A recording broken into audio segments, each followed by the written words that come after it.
आज आपण करवीर निवासिनी श्री महालक्ष्मी अंबाबाई मंदिर याचं जे जतन संवर्धनाचं काम चालू आहे पुण्याच्या विभागामार्फत, त्याबद्दल काही आक्षेप स्थानिक सगळे नागरिक असतील या सगळ्यांनी घेतले होते.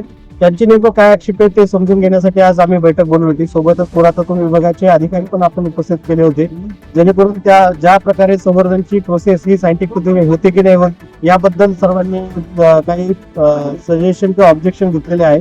त्याची आणि ज्या ज्या ठिकाणी त्यांनी काही करेक्टिव्ह मेजर्स पण आम्हाला सांगितले की या प्रकारे काम व्हायला पाहिजे, त्या प्रकारे त्याच्या सगळ्याची आम्ही सायंटिफिक तपासणी करून त्यानुसार त्यांचे खुलासे द्यायचा प्रयत्न केला आणि सगळ्यांच्या भावना लक्षात घेऊन या सगळं काम करत असताना कोणत्याही कुणाच्या भावनांना ठोस पोचणार नाही याची काळजी आम्ही घेण्यासाठी पुरातत्व विभागाला निर्देश दिलेले आहे.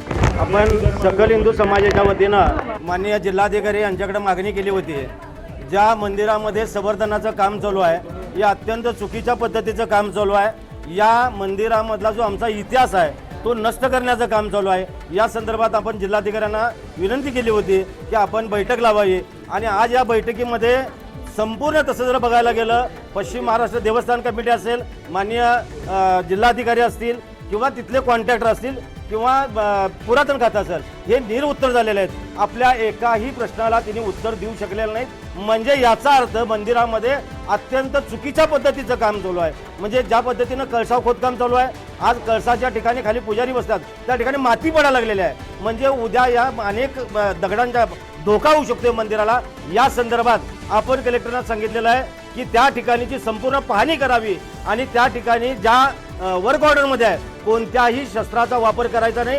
आज मंदिराच्या कळसावर सुद्धा ब्रेकरचं काम चालू आहे, हे त्यांना आपण ताबडतोब बंद करावं आणि बाकीचं जे काम असेल छन्नी हातोडीचं काम, त्याला आम्ही मान्यता दिलेलं आहे आणि जर काम तशा पद्धतीचं चालू ठेवलं तर जशाच तसं आपण उत्तर देऊ. आता आपण कळसाचं जे हे बघतोय नवीन नूतन कळस जो बसवला गेला आहे त्याचा जर आकार बघितला तर तो आकार साधारणपणे आपल्याला मोगलाईचा दिसतोय. मग हे स्वरूप बदलण्याचा ह्यांना अधिकार कोणी दिला?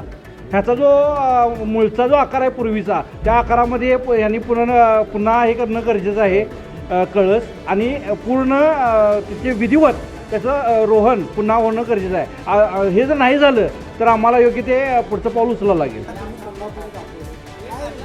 आक्रमक होण्याचं कारण म्हणजे अंबाबाईचं जे त्यांनी दुर्दैव पद्धतीनं वेगळ्या पद्धतीने जे नष्ट केले, जे ऐतिहासिक ठेवा नष्ट केला, त्याची चीड एक भावना, एक भक्त म्हणून अंबाबाईचा आणि हिंदुत्वादी कार्यकर्ता म्हणून ती स्वाभाविक होती. म्हणून त्यांना सांगितलं की कोल्हापूरची जनता घेतली तर डोक्यावर घेत आणि हत्तीवरनं साखर वाटते, नाही तर कोल्हापुरी पायतानानं कसं हाणते हे पण तुला दाखवून देईन, हे त्याला सांगितलं. जेव्हा जर गुन्हा दाखल झाला नाही तर तुला कोल्हापुरात रस्त्यात फिरू सुद्धा देणार नाही, हे असं त्याला आम्ही समजावून सज्जड दम दिला. आक्षेप म्हणजे त्यांनी कोल्हापूरचं काय मंदिराची जी वाट लावली ती बघा की आपण सगळ्यांनी पहिल्या पद्धतीने म्हणजे जसं पौराणिक पद्धतीनं आहे त्या पद्धतीने कामकाज चाललं पाहिजे. कुठल्याही मूर्तीला दगापटका होता कामा नये अशा पद्धतीने मागणी केली. आज आपण बघतो की महालक्ष्मी मंदिरामध्ये पुरातत्व खात्यानं जे काय काम घेतलंय त्यामध्ये स्लॅन्ट ब्लास्टिंगमुळं जे काय मूर्तीची झीज झालेलं आहे, म्हणजे ब्लास्टिंगच्या ह्याच्यामुळं ब्रेकरमुळं कान नाक मूर्तींचं असं झिजलेलं आहे आणि पुरातत्व खात्याचे मनमानी कारभार चालू आहे.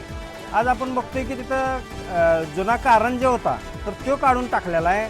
त्याच पद्धतीनं तिथं हौद जुना आहे तो काढलेला आहे. आणि ह्यापूर्वी जर काही इतिहास बघितला तर मणिकर्णिका कुंड हा पण अशाच पद्धतीनं मनमानी कारभार करून तो मोजवून त्या ठिकाणी शौचालय बांधलेलं होतं. त्यावेळेला हिंदू जनजागृती समिती, समस्त हिंदुत्ववादी संघटना आणि आमदार साहेबांनी तो विरोध करून ते काढून मणिकर्णिका कुंड आता खुलं झालेलं आहे.